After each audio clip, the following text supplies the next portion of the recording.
Welcome. Today, we plunge into the dark corridors of time. Are you ready to meet those who can defy nature's laws? Before we begin, subscribe and hit like if you're not afraid to learn the truth. In the depths of an ancient hall where torch flames flicker in the breeze, he appears. In the heavy darkness stood a figure in a tattered cloak. He spoke a name not belonging to this century and uttered numbers of a future yet unwritten on any tablet. His voice trembled as he described a war that would devour the world and a machine, an iron box with spinning dials like a mad conductor. He left behind a parchment with runic circles indicating the path to other eras. When the sage asked for more details, the traveler simply whispered, "You are not worthy," and vanished into the gloom. On the slope of impassable mountains, where moonlight barely kisses the rocks, in a small mountain village, a crater opened, dark as death. Villagers called it the Abyss of Time. A few daredevils ventured into its depths in search of treasure or knowledge. Those who returned were changed. Their eyes looked through this world. They spoke of the emptiness of future cities, the groans of machines, and the screams of unseen creatures. One even recited names and dates of rulers who had not yet ascended the throne. He was found at the crater's edge at dawn, mad and silent, having gazed into an abyss. In the depths of an abandoned monastery, among cobwebs and decay, a monk stumbled upon a wooden chest carved with ancient runes. As he touched its lid in the dead of night, time itself stopped.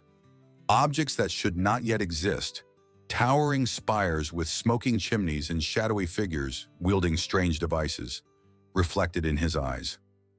By morning, when monks opened the chest, the man lay unconscious, and the runes glowed with an otherworldly light. Anyone who looked upon them felt their hearts seize with terror.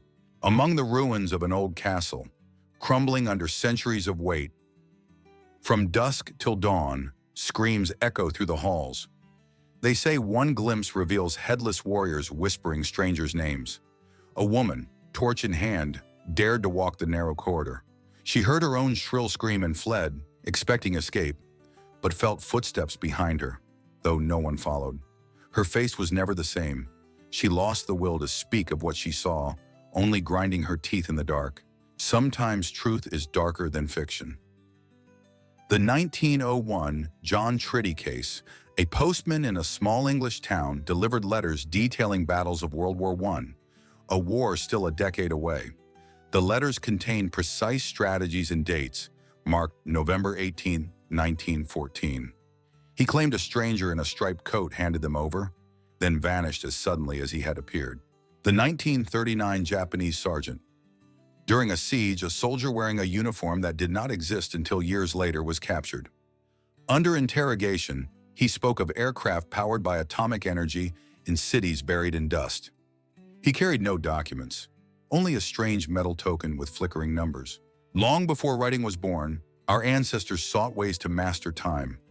In Sumerian legend, a crystal absorbed the cycle of years in its facets, and when its cycle ended, chaos engulfed the world. Celtic druids collected moonlight's essence on mistletoe leaves, believing it opened gates to other ages.